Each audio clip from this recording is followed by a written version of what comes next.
बिस्मिल्लाहिर्रहमानिर्रहीम अस्सलाम वालेकुम वरहमतुल्लाहि वबरकातुहू। आज हम बना रहे हैं दाल गोश्त। उसके लिए मैंने 500 ग्राम बीफ ली है। 1 कप चने की दाल लेके इसको 2 घंटे पहले भिगो दिया था, अब धो के रख लिए। 1 प्याज, आधा कप ऑयल, 2 सब्ज़ मिर्चें, थोड़ा सा सब्ज़ धनिया, 2 टेबल स्पून अदरक और लहसुन का पेस्ट, 2 टमाटर लेके इनको छील के काटा है। नमक हस्बे ज़ायका, 1 टीस्पून लाल मिर्च का powder, half teaspoon Kashmiri लाल मिर्च, हाफ़ टी स्पून हल्दी powder, half teaspoon garam masala powder, 1 teaspoon धनिया पाउडर, 1 टीस्पून ज़ीरा पाउडर और 1 टीस्पून मेथी। दाल को उबलने के लिए रख देंगे।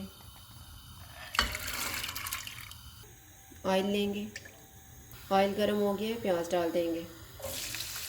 प्याज को गोल्डन फ्राई करेंगे।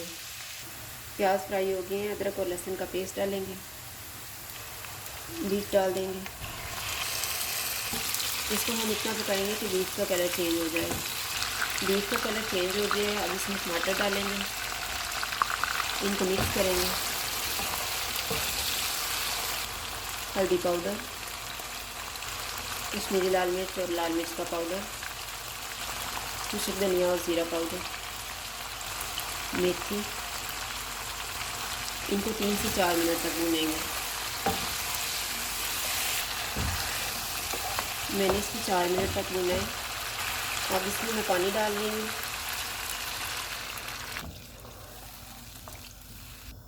चूल्हे को मीडियम कर देंगे और इसे ऊपर से ढाँप देंगे।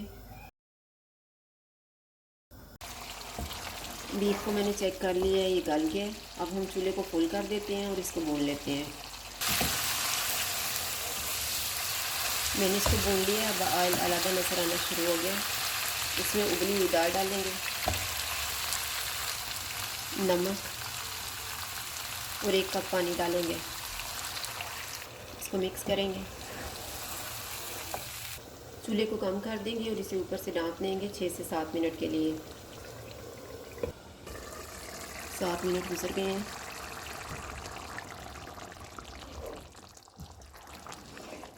अब चूल्हे को मीडियम कर देते हैं। गरम मसाला पाउडर डालेंगे, सब्ज़ मिर्चें और धनिया, इनको मिक्स करेंगे और इसे ऊपर से ढाँप देंगे 2 मिनट के लिए। 2 मिनट गुजर गए हैं।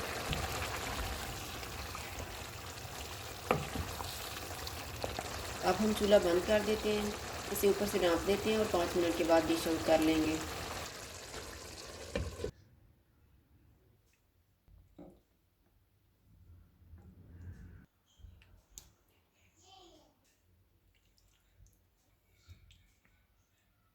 दाल गोश्त तैयार है। अगर आपको हमारी वीडियो अच्छी लगे तो लाइक करें और हमारे चैनल को सब्सक्राइब करें। शुक्रिया। अल्लाह हाफ़िज़।